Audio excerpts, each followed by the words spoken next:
Olá! O Ciência é Tudo já está no ar para te levar pelo universo da ciência e tecnologia no país. Eu sou Priscila Rangel e hoje vamos conhecer iniciativas tecnológicas que potencializam o enfrentamento ao novo coronavírus.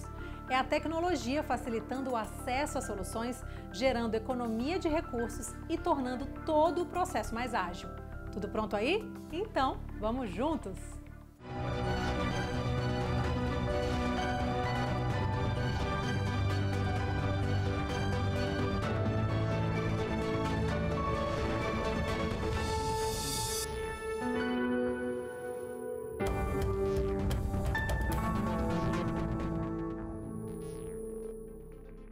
Quanto custa produzir um ventilador pulmonar?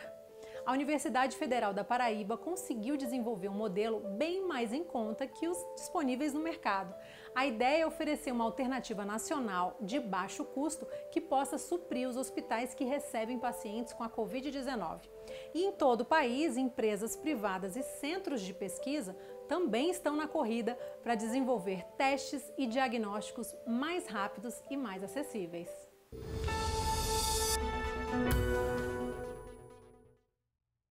Universidades, centros de pesquisas, empresas e startups do Brasil e do mundo estão buscando desenvolver tecnologias cada vez melhores e mais baratas para combater o novo coronavírus. No Brasil, o Observatório de Tecnologias Relacionadas ao Covid-19 do Instituto Nacional de Propriedade Industrial mapeia as principais ferramentas que estão sendo desenvolvidas contra a doença. A Anvisa, Agência Nacional de Vigilância Sanitária, já liberou mais de 30 testes rápidos para serem utilizados no Brasil, e muitos deles são produzidos nacionalmente. Em parceria com empresas de biotecnologia e startups, a Universidade de Campinas, a Unicamp, desenvolveu um teste mais barato com insumos nacionais. A iniciativa diminui a dependência por importação de produtos estrangeiros, além de reduzir o custo de fabricação e acelerar o tempo de entrega. Já a Universidade Federal do Rio de Janeiro desenvolveu um teste rápido para detectar anticorpos em pessoas com suspeita de Covid-19. O exame é mais simples e barato do que o teste de biologia molecular, conhecido como VT-PCR. O trabalho foi desenvolvido por pesquisadores do Centro de Engenharia, ACOP, e pelo Instituto de Biologia. O exame identifica anticorpos contra o coronavírus no sangue do paciente. Enquanto isso, a Universidade Federal da Paraíba desenvolveu um ventilador pulmonar mais barato que pode ajudar milhares de brasileiros com a Covid-19. A ideia é oferecer uma alternativa nacional de baixo custo para os hospitais brasileiros. O equipamento tem licença gratuita e livre para a produção em larga escala. O custo aproximado do equipamento é de R$ 400, bem mais barato do que o disponível atualmente no mercado. Segundo a Agência de Inovação Tecnológica da Universidade da Paraíba, um ventilador comercial do mesmo tipo está em torno de 15 mil. Atualmente, esse equipamento está em fase de ajustes de outras partes que compõem sensores de biomédicos, de parâmetros biomédicos, que precisam ser introduzidos para medir a pressão arterial, oxigenação, temperatura do corpo, frequência cardíaca, além de mais, de controlar misturas de gases que estão sendo utilizados como o oxigênio e o gás, o ar sintético. Também registrar o eletrocardiograma para fazer um monitoramento completo do paciente. Esse equipamento possui uma tecnologia bem avançada, onde todo o seu sistema é feito em tela digital, touchscreen, e também pode ser monitorado à distância, porque ele também absorve o sistema wireless, e esse equipamento pode ser controlado via celular à distância. Outra tecnologia que pode ajudar no tratamento das pessoas doentes é a inteligência artificial. Testes online e aplicativos no celular facilitam o acompanhamento de pacientes com sintomas mais leves, bem como orientam caso necessitem de atendimento emergencial.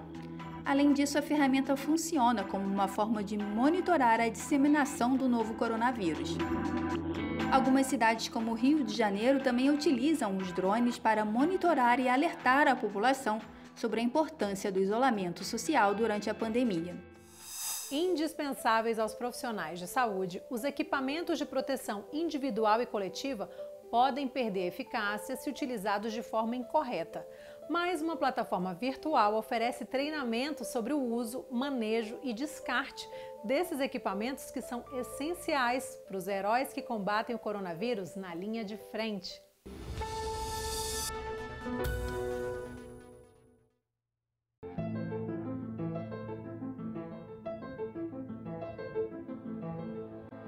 O avanço tecnológico permitiu uma grande evolução nos equipamentos de proteção individual e também nos equipamentos de proteção coletiva. Hoje, eles são muito mais seguros para os profissionais de saúde. Mas principalmente em tempos de pandemia, ocorrem alguns problemas, como a falta de equipamentos e também o uso incorreto dos EPIs.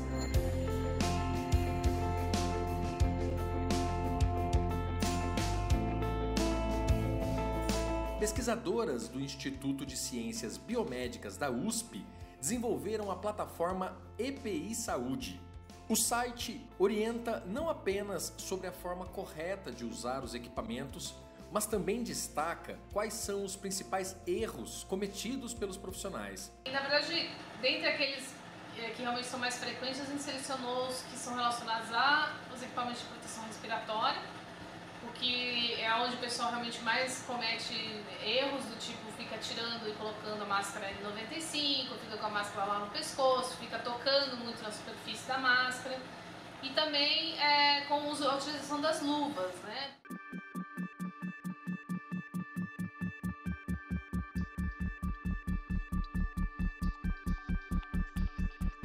Com relação a esse receio da infecção por vias respiratórias, é o uso concomitante de duas máscaras. Por exemplo, uma máscara cirúrgica por baixo de uma N95 é completamente equivocada essa forma de uso, não deve ser utilizada. A máscara N95, se ela é utilizada da forma correta, ela já garante essa proteção por aerossol. E quando você põe a máscara cirúrgica por baixo, você acaba fazendo com que não aconteça a vedação que deveria acontecer.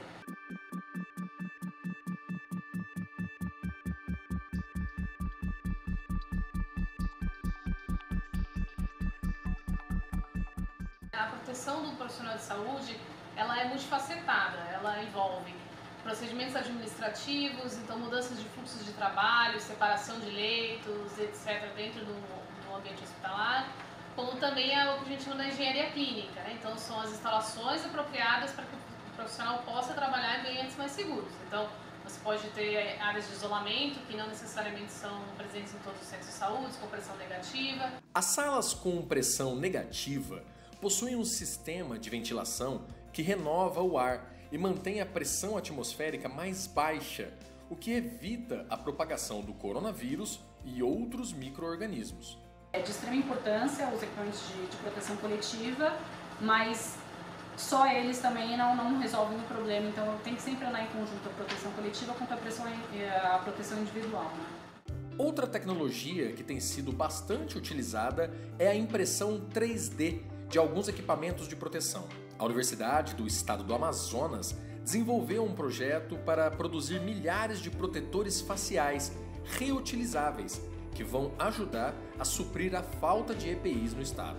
O surgimento dessa máscara, que nós chamamos de protetor de face, surgiu do momento em que nós vimos a angústia dos profissionais de saúde no nosso estado, no estado do Amazonas, acerca da questão do atendimento imediato aos potenciais portadores de Covid. Ao mesmo tempo, o governo do estado fez um chamamento a que a Universidade do Estado do Amazonas se engaje nesta luta contra o Covid.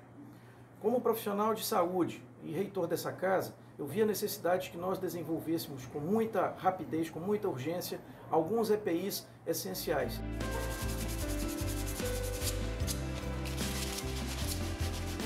Cada um desses protetores faciais demoram cerca de 1 hora para imprimir na impressora 3D e nós utilizamos um filamento chamado PLA.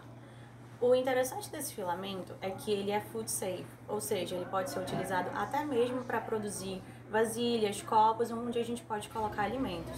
Então, utilizar esse material na área de saúde é extremamente seguro.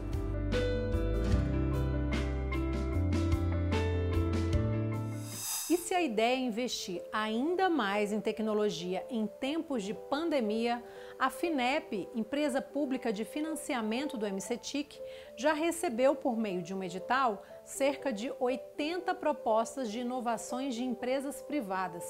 Essas propostas têm o objetivo de garantir proteção sanitária aos profissionais de saúde, além de estimular a produção de insumos médico-hospitalares e equipamentos de proteção individual e coletiva.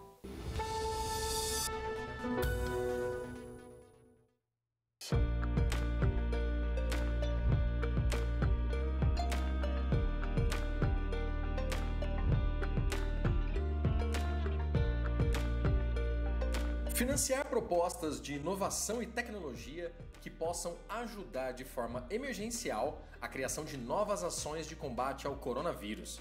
É essa a missão encabeçada neste momento pela FINEP, financiadora de estudos e projetos, uma empresa pública ligada ao MCTIC. A FINEP vem trabalhando em várias frentes para conseguir estimular que empresas brasileiras consigam criar desde equipamentos mais simples para ajudar aos profissionais de saúde, até inventar novas ferramentas e novas tecnologias para resolver os mesmos problemas de forma mais ágil, moderna e eficiente.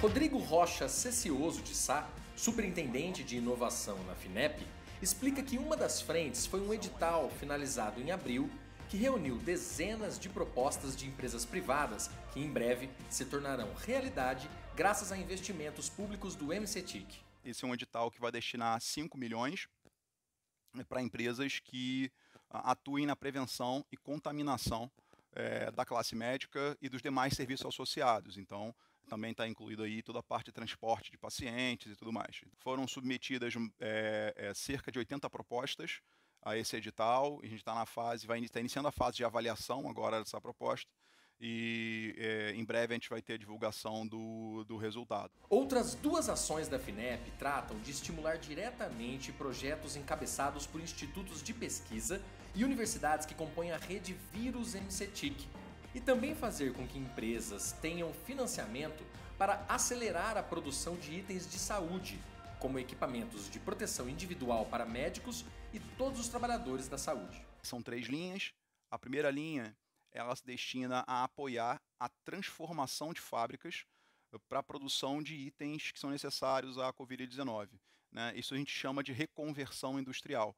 Nós estamos pegando todo o conhecimento de engenharia que empresas possuem em seus processos produtivos, tentando formar parcerias para que essas linhas de produção possam ser reconvertidas para atuar agora produzindo produtos para a saúde.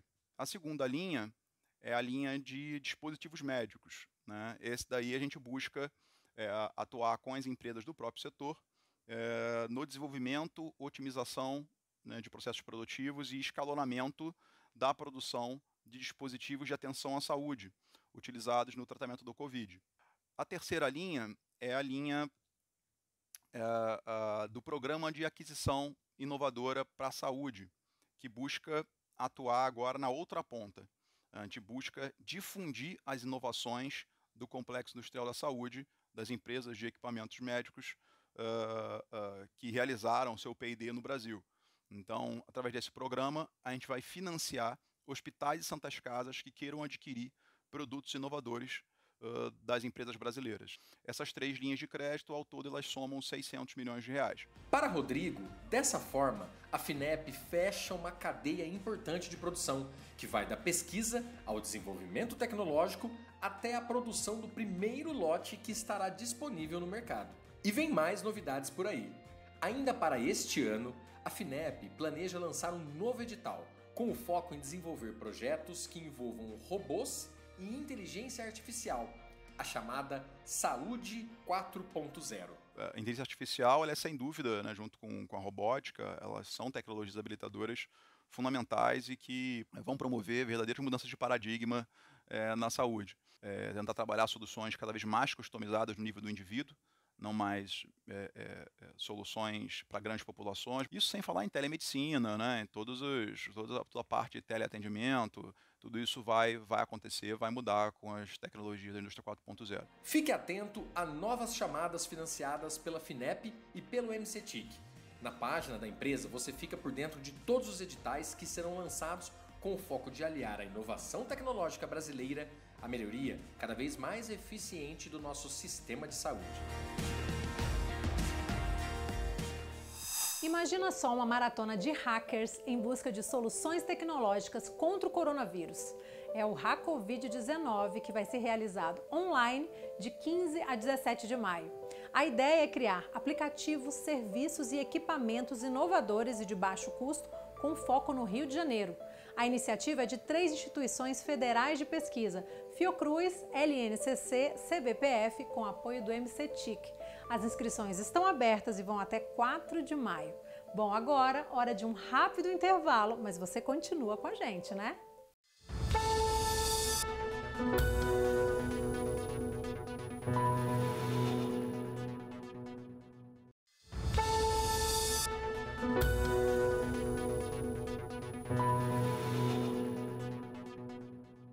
Estamos de volta ao Ciência é Tudo.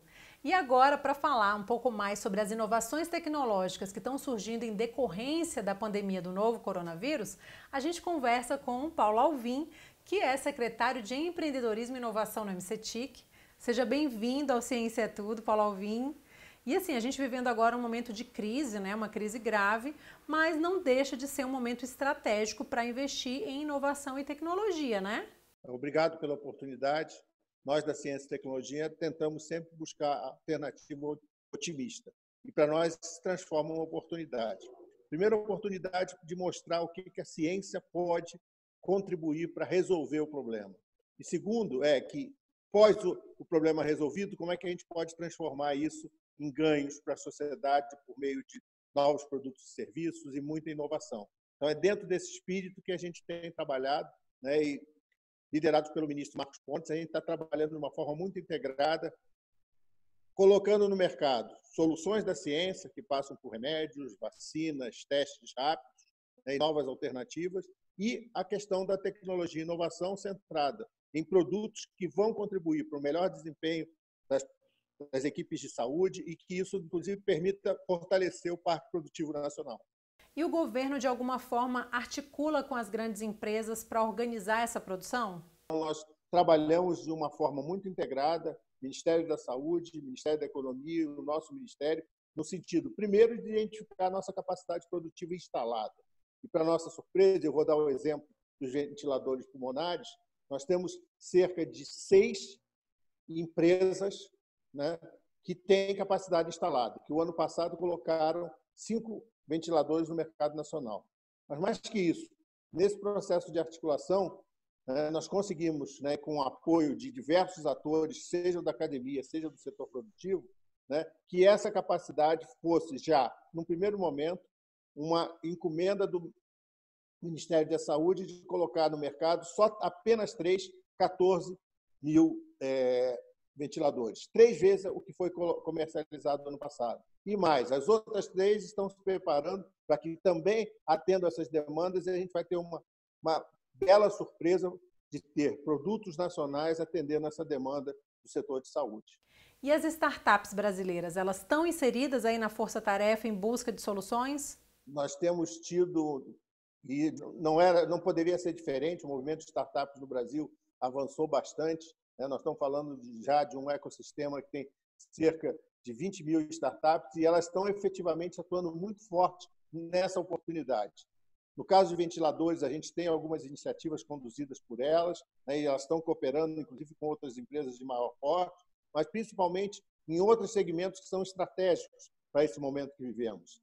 Na parte de equipamentos de proteção individual, na parte referente a testes rápidos, na parte referente a aplicativos que permitem uma tomada de decisão por estados e municípios do setor saúde de uma forma mais mais estruturada de como organizar, né, como alocar leitos, como alocar UTIs, como alocar, né, ações de isolamento, ou seja, toda uma interface do ecossistema de startups apoiando. E isso se soma a um conjunto de iniciativas que alguns entes de governo, e eu gostaria de destacar, por exemplo, o Programa Inovativo do Ministério da Economia, o programa da BDI, algumas iniciativas nossas do Ministério, via parcerias da Lei de Informática, via Softex, né, da nossa FINEP aqui do Ministério, ou seja, todo mundo tentando fazer chegar algum tipo de apoio para que essas startups, na solução de problemas da saúde, né, consigam um belo desempenho.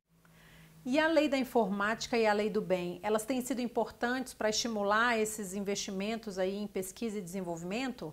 Veja bem, isso é uma prática internacional, né? Você ter mecanismos de estímulo ao desenvolvimento, de pesquisa e desenvolvimento, que é um suporte fundamental para o processo de inovação das empresas. Nós temos cerca de 600 empresas da lei de informática, né, que agora passa a se denominar Lei da Indústria de TIC, e 1.800 empresas da lei do bem, que essas foram as empresas que a gente conseguiu identificar de forma mais rápida que poderiam colaborar no processo de solução de parte desses problemas. Por quê? Porque a gente sabe as competências e as capacidades instaladas dessas equipes, principalmente as suas capacidades de engenharia, suas capacidades de desenvolvimento de soluções. Essas empresas são quase que automaticamente parte de um processo de chamamento onde você articula. E os mecanismos que ela tem um mecanismo de mitigar o risco da inovação, mitigar o risco da tecnologia, além do risco econômico. Então, nesse momento, se torna mais relevante o uso desses instrumentos. Mas, mais que isso, pós-pandemia, a gente acredita que o setor, né, produtivo vinculado à cadeia da saúde, né, e aí eu estou falando de equipamentos médicos hospitalares, né, EPIs e EPCs, a questão de vacinas, ou seja, a cadeia produtiva do setor saúde vai ser fortalecida, né, e com certeza o Brasil vai passar a ocupar um papel de player a nível de cenário internacional. E isso é importante ressaltar que, neste momento, nós já temos demanda dos países vizinhos, no sentido do Brasil fornecer, né, parte dessas demandas internacionais por equipamentos e soluções. Muito obrigada, Paulo Alvim, pela entrevista, pelas informações, aí, sua participação. Paulo Alvim, que é secretário de Empreendedorismo e Inovação no MCTIC. Então, volte sempre aqui ao Ciência é Tudo, tá bom? Obrigada. Obrigado. O que será que pode acontecer quando uma agência espacial resolve apoiar uma startup em tempos de distanciamento social?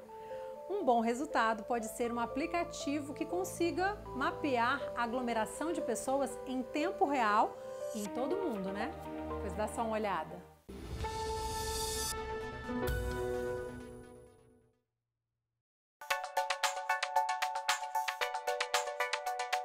Diante da pandemia de coronavírus, a recomendação é ficar em casa sempre que possível. Mas precisou ir ao supermercado, farmácia, padaria? Saiba que um aplicativo pode te mostrar em tempo real qual é a aglomeração em qualquer lugar do mundo. É o Crowdless. O aplicativo foi criado por uma startup do Reino Unido com o apoio da Agência Espacial Europeia.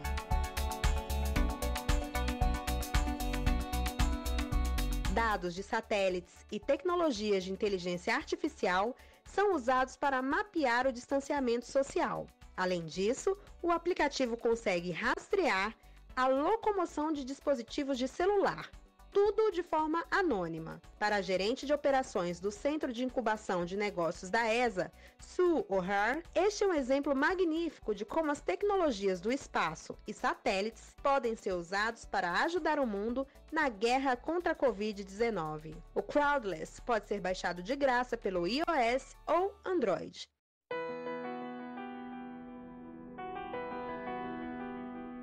A Agência Espacial Europeia também divulgou um estudo recente mostrando que, com o isolamento social, cidades como Paris, Madrid, Milão e Roma tiveram até 50% de redução da poluição. As informações do satélite Copérnicus foram captadas entre março e abril e comparadas com o mesmo período de 2019. E por falar em clima, a NASA, a Agência Espacial Norte-Americana, anunciou que um supercomputador usado para estudos climáticos fará parte de um consórcio formado por laboratórios, universidades e empresas para encontrar uma vacina para o vírus. E aqui no Brasil, um levantamento do Instituto de Astronomia, Geofísica e Ciências Atmosféricas da USP investiga a relação entre a qualidade do ar e o nível de contaminação pela Covid-19. Para os cientistas, a poluição pode ser um vetor para a disseminação do vírus.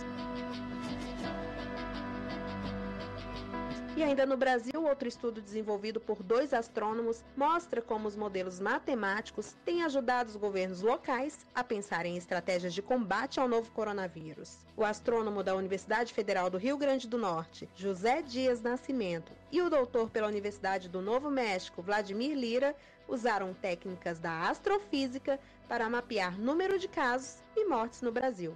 Isso trata-se, na verdade, de um modelo bem conhecido na física, e que nós astrônomos usamos corriqueiramente esse tipo de equação, sabemos resolver, né, as soluções, e isso foi o que deu resultado a todo esse aparato, né, que vem sendo aplicado no Brasil, tá certo? Assim como em outros lugares do mundo.